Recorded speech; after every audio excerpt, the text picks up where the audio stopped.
南投的保利国中呢，有一个飞行教室，让学生囡仔会当来体验驶飞行机，同时也来学一寡飞行的知识。有学生呢是申请到这县政府的出国奖助金，拢总是11万多块。伊摕这个钱也去考掉这澳洲的南昆士兰大学的航空系。 I'm a kid from Puli.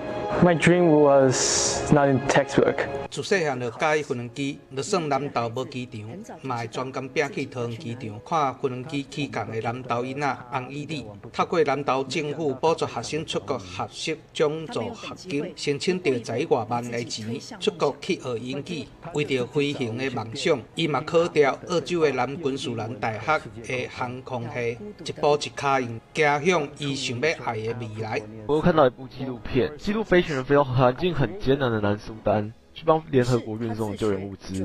我以后是真的很想要去做像是消防啊、救灾或是医疗这种特殊的飞行任务。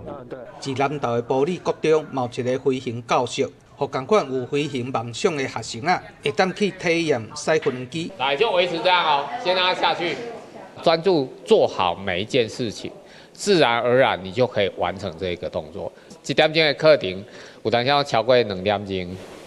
大拢真有兴趣。做有兴趣，因为唔捌算过这啦。我感觉真困难，但是足好耍的。我感觉困难是伊无好控制。保利国中自2024年成立飞行教室，让学生接触先进的科技器材，学基础的飞行知识。 而且驶飞行机手爱驶，目睭爱看，毋是简单的代志。学校表示，嘛因为有提供资源，予学生一学校接触，才互无飞行机场的南投会当训练出开阔的眼界，勇敢追求梦想的南投囡仔。